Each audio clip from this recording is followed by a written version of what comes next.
Have you ever looked at a couple and thought, how do they just work?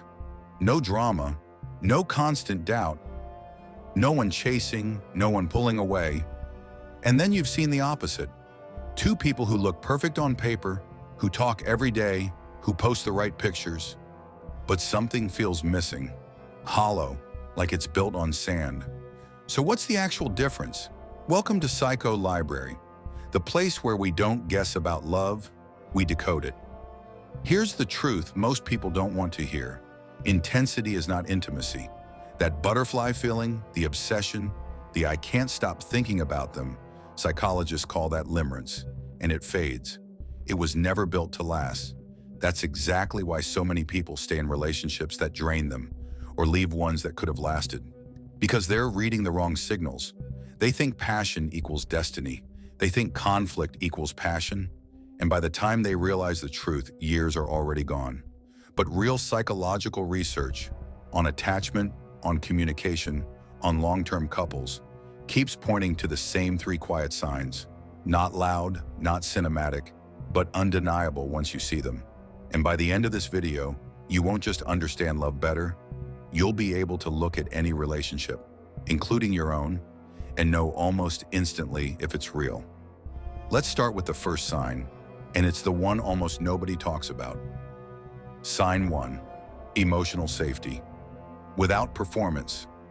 Psychologist John Gottman spent over 4 decades studying couples in his love lab, and one finding stood above the rest. Relationships that last aren't the ones without conflict. They're the ones where both people feel safe during conflict. This connects to something deeper called attachment theory, first developed by John Bowlby. When two people are truly right for each other, their nervous systems start treating each other as a safe base, not a threat to manage. Here's what that looks like in real life. You can say the awkward thing, the embarrassing thing. You can be tired, unfiltered, even a little annoying. And there's no performance required, no editing yourself before you speak. Compare that to relationships built on anxiety, where every text is reread 3 times before sending, where silence feels like danger. That's not chemistry. That's your nervous system quietly telling you this isn't safe. When two hearts belong together, the body relaxes before the mind even understands why. But emotional safety alone isn't the full picture, because some people feel safe simply because nothing is being asked of them. And that's not connection, that's comfort. So what separates real safety from convenient safety? That brings us to sign number 2. Sign 2, reciprocal vulnerability. In the 1970s, psychologists Irwin Altman and Dalmas Taylor introduced something called social penetration theory. The idea is simple. Closeness isn't created by spending time together. It's created by layers of mutual self-disclosure. Notice the word mutual. This is where so many connections quietly fail. One person opens up, shares their fears, their past, their insecurities, and the other listens, nods, even seems moved by it, but never reveals anything back. It feels like intimacy. It isn't. It's a one-way mirror. When two people actually belong together, vulnerability becomes a rhythm, not a performance. You share something hard, and instead of silence, you get their hard thing in return. Fear is met with fear. Honesty is met with honesty. This is why some relationships feel deep after one conversation, while others feel shallow after 5 years. Depth was never about time. It was always about whether both people were willing to be known. Ask yourself honestly, in your closest relationship, does vulnerability flow both ways? Or does it only travel in one direction? If it only goes one way, agitation doesn't always look like fighting. Sometimes it looks like exhaustion, like always being the one who does the emotional work.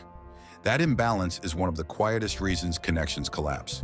So when both people are emotionally safe and mutually vulnerable, something even rarer starts to happen, something almost involuntary. That's sign number 3, and it might be the most fascinating one. Sign 3, behavioral and emotional synchrony. Psychiatrist Daniel Siegel calls it limbic resonance, the idea that two nervous systems can actually start to attune to each other, almost like instruments tuning to the same note. You've probably experienced this without naming it. A couple who finishes each other's sentences, Who laughs at the same exact moment, before the joke is even fully said? Who reaches for the same song, the same memory, the same silence, without planning it? Researchers studying nonverbal communication have found that people who are deeply bonded unconsciously begin to mirror each other. Posture, tone of voice, even breathing patterns slowly sync up over time. This isn't something you can fake for long. You can imitate a smile. You cannot fake nervous system synchrony. This is also why, with the right person, arguments somehow de-escalate faster. Why comfortable silence doesn't feel empty. It feels full. Two people who belong together don't just share time. They start to share a rhythm. And here's the quietly unsettling part. You can't force this. You can't manufacture it through effort, gifts, or grand gestures. It either grows naturally between two compatible minds, or it doesn't grow at all, no matter how hard you try. So now you have all three. Emotional safety without performance, vulnerability that flows both ways, and a synchrony that can't be faked. When all three are present at once, that's not a guess. That's psychology confirming what your intuition already suspected. Now think about your own relationship, or even a connection from your past. Did it have all three, or was it missing one? Maybe it felt safe, but vulnerability only went one way. Maybe the chemistry was electric, but safety was never really there. Drop your honest answer in the comments. We read every single one, and sometimes the most interesting psychology comes from your stories, not ours. If this video gave you a new lens to see your relationships through, hit that like button. It genuinely helps this channel grow and reach more people who need to hear this. And if you want more deep dives into the psychology of love, attachment, and human behavior, make sure you're subscribed, because we post content like this regularly, and you don't want to miss what's coming next. With that said, thanks for watching, and until next time.